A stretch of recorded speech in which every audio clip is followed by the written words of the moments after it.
Or are we? Oh. Okay. It looks like we are live. Our chat room's going. Let's open it up. All right. Hey, everybody out there on the internet. Welcome to Nerdcenter. This is the newest little show we're going to put together here on Haunted Hangout. I'm your host, Chan Sterling. I'm going to be your host here for almost everything on Haunted Hangout, but Nerdcenter in particular, this is going to be the show where we talk about all the upcoming news or drama that's happening in the nerd world and try to crank it down into some short bite-sized information so you guys can know a little bit more about what's happening in the nerdy world that you might have missed. As I said, I'm your host, Chan Sterling. This week, I'm joined by my co-host and kouhai, Jeffe Wang. Jeffe, how are you? Hey, I'm all right, Chan. So, for those of you who might know me, I do a lot of shows. I'm a host for Cosplay Deviants. You can see me at conventions. I've done several podcasts with nerdy shows, particularly Derpy Show. Jeffe, can you tell us a little bit about yourself? I, in terms of hosting, am brand new, but I'm a regular nerd just like everyone else on the internet. Met you a while back, and now you've dragged me out here in front of people. So Yeah. we're gonna cope with that. That's just what we do, you know? It's nice to get friends together and just, talk about all the different stuff that's going on. Especially because I feel like as a nerd, I have a lot of feelings about things in general. Just when things happen, Right. I just have I got to talk to people about stuff sometimes, and that's nice to have. So I very much appreciate you joining me for at least this our first inaugural pilot episode of Nerd Center. So if you guys know, I'll let you guys know a little bit about the format of Nerd Center. We are going to pick between 4 and 5 topics every time we do this show. We'll welcome you guys in, let you guys know what our topics are, and then when we go to each topic, we're going to put 5 minutes on the clock every time we start a new topic. And we're just going to, rant a little bit, give you guys our initial feelings about those topics, and, just kind of give an overview of what's going on. Hopefully that'll get us to about, a 30-minute show each time we do it. So nice, quick, easy, so you guys can enjoy it and, give us some feedback afterwards. So, we've been doing our welcome, and so why don't we get going to our first topic? Sound good to you? Sounds good. Let's do it. So our first topic we're going to start with is the Punisher Netflix series. We got 5 minutes on the clock. Jeffe, I believe you kind of wanted to start with this one, so... Oh, yeah. So, the Netflix series is going to drop probably in the next couple hours, something to be excited for. There are a lot of initial reviews out. It's considered mostly good by the critics, both, nerdy sites like Polygon and all the way to, your real mainstream, your mainstream critics. The common theme is sort of, it's good, it hasn't changed a lot, but that it's too long. Apparently that's a common criticism they have for Marvel series, particularly the Netflix series. I gonna reserve my judgment for that. I think, Netflix series are meant to be, they're unintentionally binged, so I think that's where that it's too long feeling comes from. But that's it. It's gonna follow him coming back to New York after deployment and then getting not pseudo spoiler alert, just kind of wrapped in a conspiracy. So it's a slightly different time frame, and it's supposed to be isolated from the Defenders. That's the other thing they mentioned. So here's how I feel about I can kind of understand without seeing it that it can be considered long. I think that Daredevil 2 suffered from that in the sense that I feel like they stretched out and added plot that I didn't care about to get to their however many episodes they wanted, the number of hours they wanted to fill, instead of making a succinct beat for beat story that really tells the better story. I feel like maybe Netflix said we want 10 hours or 12 hours or however many episodes it is, and the writers kind of got as many as they thought they could, and then we're like, oh crap. At least in the essence of Daredevil 2, it was like, oh god, I guess now we stop caring about Punisher and Karen, and we care about Daredevil and ninjas. Which I guess is what, it's Daredevil. It should be about Daredevil and ninjas. My dog loves ninjas, I guess. But Everyone loves ninjas. you know, I just feel like that was definitely a tricky part of that. And I think some other Netflix shows can suffer from that. Whereas if you look at something like Stranger Things, I think Stranger Things 2 was great. It was 9 episodes. It was exactly the longest it could be. Like, I binged it in 2 nights very easily, and I never felt like I was dragging. I never felt like the story was going somewhere I didn't want it to go. And I wonder if this might be a problem with the Marvel side, not necessarily the Netflix side. I mean, I definitely see that thought process. I will be honest. My metric for like a good show is if I can watch like 2 or 3 episodes in one sitting and like not open up like another tab on my browser, I consider it a good show. A great show for me is like what you just described for Stranger Things, which is like I'm gonna watch it, forget to sleep, and then suddenly just be done with it and not know what to do with my life. So I guess that's the metric, but I definitely see what you're saying. And it's a chronic problem apparently with a lot of the Netflix series for Marvel. So yeah, I think you might have hit something on the head. Well, but isn't it kind of fun to be in this place where we're really saying that we're having too much comic book story in a visual medium on television? That's still pretty good. It's just almost too much of it. I think that's pretty cool place to be because, if you think that like 15 years ago, I don't know if you ever saw it, but like there was a terrible Generation X television pilot they tried on Fox, and it was awful. And we just didn't have shows like that. I mean, you had... Oh, God! All right. Sin Tacos is now following. Thanks, Sin Tacos. It's hot at Hangout if you don't know. When you do something nice for us, it scares me. So thanks. Shining. Good times. Good times. So anyway, I think it's a good place to be. That part of our problem is that there's too much. Yeah, I know. We're all spoiled. Marvel's getting it. Hopefully Warner Brothers gets its stuff together. Star Wars, obviously. Disney's just pumping it out for us. Like that's what we got to stand by. Yeah. So I think 15 seconds for me. As far as Punisher 2 is concerned, I'll take as much as I can because I adored the Punisher in Daredevil. I thought that he was engaging, I thought that he was exciting, and I thought he was a fresh take on the character that really worked like the comics and like the modern age. You? I think for me, I'm still just as excited. I think, with the exception of Iron Fist, really, Marvel's really never disappointed me. At worst, right, my opinion is I'm expecting it to be good. Nice. All right. So that's going to be our first topic. So we're going to move over to Magic the Gathering Unstable. 5 minutes on the clock. I'll go ahead and start with this. For those of you guys who don't know, Magic the Gathering is a collectible card game that has been around for 25 years this year. And it typically takes itself very seriously as far as games can go. It has very intense rules. It has a very strict, flavor definition. It's actually one of its strengths, its colors, and the way it flavors itself. And there have been 2 times in its history that it has made jokes in the game. Once was in the late 90s and once was in the mid-2000s with its past 2 joke sets, Unglued and Unhinged. And both of those were sets that had a silver border as opposed to a white or black border, and were non-tournament legal cards that kind of pushed the boundaries of what the card game could do, and also poked fun and did just completely wacky stuff the whole time. Coming out next December 8th is Magic the Gathering Unstable, which is the 3rd unset. The first 2 were kind of failures in the sense that they overprinted, and people liked it, they enjoyed it, but they printed far too much of it, so it was considered a failure. And so this is they've been pushing to have it for years from the inside. Fans have been asking for it for years. And this is a goofy, ridiculous Magic the Gathering set featuring mad scientists and kind of the craziest things that you could do in Magic.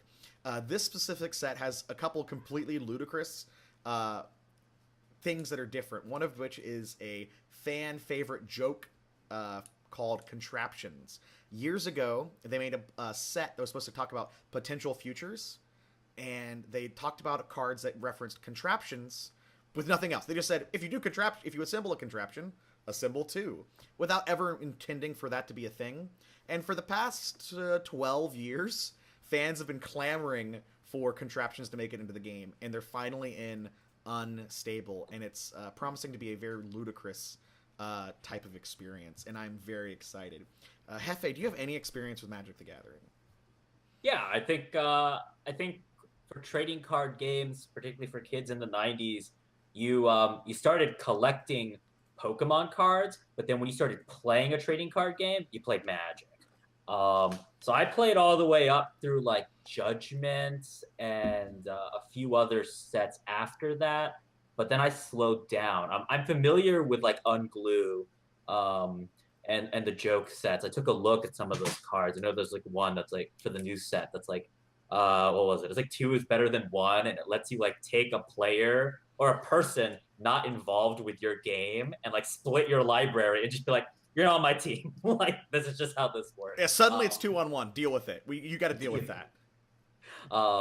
Yeah, I mean the contraption thing. I think I actually knew about that experience. I think it's nice to see them do something interesting. I think sometimes that the community is great, but it is competitive, and I think it's nice to just sometimes play with this kind of nonsense. I totally agree. As someone who I was a judge for many years, I was involved in a very competitive Magic scene for probably close to a decade, and now I'm a little older, and I like to when I play the game, I like to be silly. I like to have fun with it, and the set that just lets you kind of do wacky stuff. Something that was just released today, spoiled today, were hosts and augments, which are cards that are like half cards. So it's like a monkey, and then there's like a Labrador robot. And if you play the Labrador robot, you can jam the monkey on top, and then you get a monkey dog robot. And the cards are designed that you splice them together when you put them on the field, and they're each like two half cards that mix together. One was like Merman, so it's like you could put the fish head on the robot dog, or a Hydra head onto the spider's butt, and just like slam cards together, and they do crazy wacky things when you put them together. Might be time to pick up Magic again. Like that. I highly recommend if you know Magic or played it in the past, this is promising to be an experience that you draft and play out of the packs that you get, and have a really fun experience with your friends, and you can do that over and over again is the intent. It's supposed to play much better than the past joke sets, so it should have a lot more substance than just humor, which is pretty exciting. That's great. Here's the thing. I saw a bunch of squirrel tokens. I'm ready to go. Just troll the crap out of my opponent. Yeah, like, squirrels! Squirrel tokens! That's wonderful. Also, we're going to get full art tokens. Not full art tokens, like the whole card. Full bleed across the whole card. No text, no anything. Just... Oh. There we go. Too excited about Magic. Pulse. Yep. I always am. All right. So our next topic brings us to StarCraft II. StarCraft II. Would you like to tell us a little bit about what is your experience with StarCraft II? I'm pretty sure at this point, most nerds have some experience with StarCraft II. Well, I mean, being half Korean, it's sort of in my blood. But actually, here's the thing. My first computer games, back when I was a kid, other than like Math Blaster or whatever, like my first real computer game were Command and Conquer: The Red Alert series and StarCraft. And those were sort of the premier base building RTSs of the time. Obviously, we're bringing up StarCraft II now because it's gone free to play, which is a really interesting thing considering, especially with our next topic, how that model has changed the gaming landscape. But in all intents, from what everyone has said, with the exception of a couple minor things, you really are getting the game for free. I think it's just some co-op commanders that you have to pay like $5 if you really want to play them, and like a small hurdle to get on the rankings for multiplayer. But man, pick up the game, log on to Battle.net, download it, and Zergling rush the crap out of your friends. Yeah, I am definitely very excited. It's a great game, and I think it's one of those things that the RTS genre, I think, has waned since the advent of the MOBA genre, which in and of itself is just like a child of real-time strategy. And I think it's really cool that maybe this will help kick people back into it, because StarCraft II is 5 years old at this point. 7 years old. But I booted it up.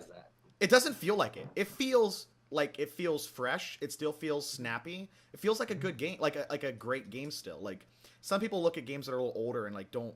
I don't know. Well, I think the thing about like RTS is in the same way with like MOBAs is we those are games that are definitely, at least I think the culture forgives them for maybe looking more dated, right? I mean, no one's looking at you and telling you LOL or Dota is the most graphically intense game they've ever seen. Right. And I think that's the same thing with Starcraft.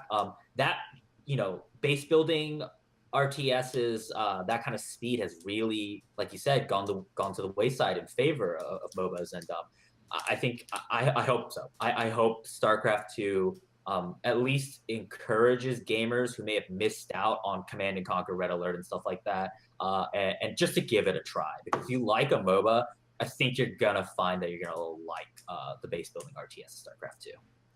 I totally agree, and I think that sometimes with games like that, it seems like an investment. When in the modern era where so many people are only grabbing games on Steam when they're on the sale and they're $4. Or they only want to touch a free-to-play game. Oh yeah, I know. Steam sale coming up. Right. Buy money. But when that's the landscape of gaming, people only want something for free for the most part. I think that giving people not only a trial, but the entire first game. There are 2 other expansions that you can pick up, but the whole first game just lets you try it out and just have a great experience. And I think that StarCraft is a world that people have forgotten, but that universe is ripe for, everything that Marvel's doing. As much as Overwatch is getting a push, I think that StarCraft is such a cool, vibrant sci-fi universe that no one else is really doing right now, as far as on a fiction scale. I just love the fact that there's, good guys on every side. Bugs are a thing that we haven't really seen in our fiction recently. Everything that's bad guys have been governments or shadowy other races. It's not like this mindless hive kind of creepiness that I think we're missing in modern sci-fi. And so I think StarCraft, definitely has a place as far as the fiction's concerned. Yeah, I think so too. I know.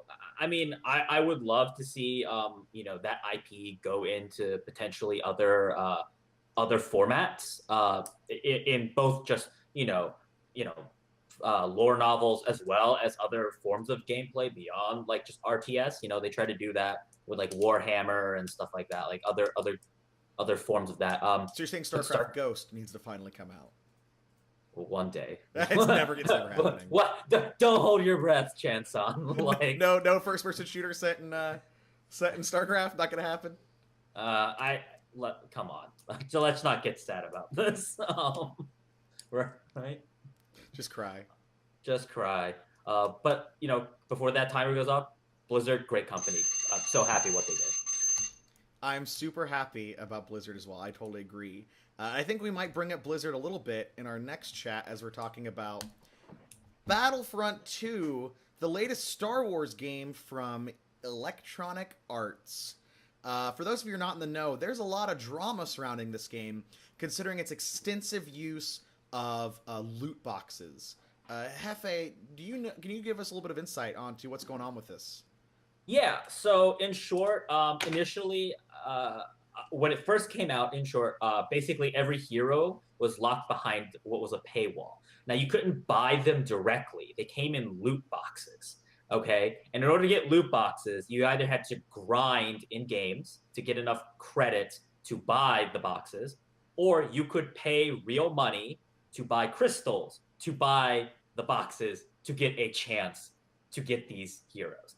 And people were calculating it out, and like on average, like to get Darth Vader, you were gonna have to spend either like 40 hours of game time just grinding, and EA put caps on how many credits you could make per day on certain game types, or you were gonna have to spend basically $80 to gamble.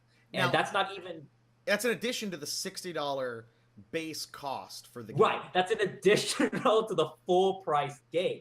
And GameStop wrote an article, and they were like, yeah, we bought like $100 or $90 worth of like crystals, and we didn't get jack. So it's not even it's just a statistical average is what like the Reddit posts were talking about. Now, I've not played Battlefront. It is a first-person shooter where you're typically playing as like schmucks, grunts in an army. But there are characters, and now these aren't just cosmetics. They definitely have gameplay value. Is that correct? Yeah, yeah, oh yeah. I mean, if you watch any gameplay video, and you can watch like, my favorite one is to play Palpatine because they have to give him like a full running schematic. So his animation, he's bolting across the field, but he's got like that hunched over like emperor hands. That's the funniest thing. But you can watch one of these hero characters like mow down like 30 like players in their lives like constantly. So they're even better than the standard character, like significantly better. I mean, getting one, it matters. They can sway the battle. Now, there's been some comparisons to other companies, like we talked about Blizzard, where they have they kind of started. They didn't start the loot box phenomenon, but last year with Overwatch, they definitely brought it to a newer level. But the big comparison there is that Overwatches are completely cosmetic. There's no gameplay advantage. It's not a new character. If you bought the game, you can play every character, every map, every game type. These loot boxes in Overwatch are exclusively cosmetic, and I think that's where a lot of the differences come in. Right. So so these star cards or whatever in those crates, those loot boxes, they are boosts in the game, and so they do affect gameplay at a pretty fundamental level. It's why everyone's been giving it that pay to win sort of tongue in cheek. And the problem really is there's no way it's integrated into gameplay, so there's no way to sort of ignore it. It is part of the game, and essentially the game is give me your money. Now, do we feel that that's any different than, say, I love this game that just came out. Fire Emblem Warriors has a couple characters that are unlockable behind pretty extensively difficult grinds. One of the characters I'm very excited for, Ana, it probably will take me 25, 30 hours to unlock that character because of all the various high-level difficulty I will have to go to unlock that character. Do we feel that that's different? So here's the thing. I think I get the grind. Going back to start, like as a Korean, like the grind is like my thing. That's like my people's national sport. But I think the other thing is they ran. I forgot what user did it. I wish I could give him credit. I'll have to look it up. But he ran that and was like, to unlock everything on average, you're gonna have to spend about 4,500 hours to get everything, or $2,100. Right? I think so your 20 hours, that's called dedication. 4,500 is called welcome to my job, basically. Right. And I think part of the difference there too is that I know that I'm getting it if I put that in. I know that I'm going to unlock that character. Whereas if I put in the same time, it's still a gamble, essentially. If I'm going to get that character, I could get that character in the first box, or I could get it in the last box, technically speaking. Exactly. But I'm going to take over this last thing. As an Empire fanboy, that single player campaign, I've watched like the first 20 minutes. I'm so excited for that, though. Yeah. All right. So you're still in. Even with all that, you're still in. I mean, don't tell all the gamers that I'm going to defect and cross the picket line, but I'm going to pick up my copy. All right. Well, so I guess that is kind of our short, quick first pilot episode of Nerdcenter. We got 4 topics down. You know what? I think 5 minutes felt like nice little chunks. I feel like we could have done another topic here. Yeah. I mean, look, it was our first run. Yeah, definitely. I think we could have picked another one. Yeah. So was this fun for you? I actually had a blast here. I thought this was really great. I did too. I've been meaning to have someone to just have a good conversation about all the stuff that's going on in sort of our culture, and it just was amazing. Wonderful. Well, I really appreciate for joining me. So, Jeffe, why don't you tell us where we can find you on the internet? Oh, on the internet. So, down there, I finally joined Twitter. At the real El Jefe with 2 Fs. Because I'll just throw it out there. My name's Jeff. That's the best way to probably.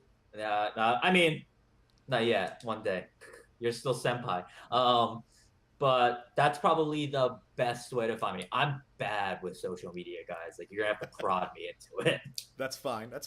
As always, you can check me out on Instagram at PirateChan. If you want, Twitter is at Pirate Chan. Instagram is Chan Sterling up there. We use the hashtag Haunted Hangout for everything that we're going to post here. If you enjoyed this, we'd love to hear your feedback on it. This was actually a lot of fun. I'd like to do more. I plan on sharing this to YouTube, so if you're watching this on YouTube, please go ahead and share, like, subscribe to the YouTube channel. I'm going to go ahead and put this out on some of our podcast locations so we can have a nice little drive to work with us, or drive, wherever you are, or maybe when you're having a nice relaxing bath. You can listen to our soothing voices talk about nerd stuff. But yeah, we love having you. This is Haunted Hangout. This has been Nerdcenter, the first promotional first episode. Check this channel out. I stream games. I personally really been playing Fire Emblem Heroes, the mobile game, a whole lot. I love that game. So you can see me stream that. I also do quite a bit of cooking. Friday night is usually when I try to do some cooking. I'm going to do a nice warm sausage soup to kind of help warm us up in this kind of getting a little brisk out in the world. So I thought that would help us out. There's a joke there for the sausage soup. I got it. I don't have it right now. There's one there somewhere. You workshop it. You'll get there. Yeah. So Jeffe, do you have any last words to say to everybody? Other than this was great. Thanks so much for having me, Chan. Hope you'll have me back on soon. I'm sure we'll see you soon. So thanks you guys for listening, watching, checking us out, and we'll see you on the next episode of Nerdcenter. This is Chan Sterling signing off. Take care, Internet.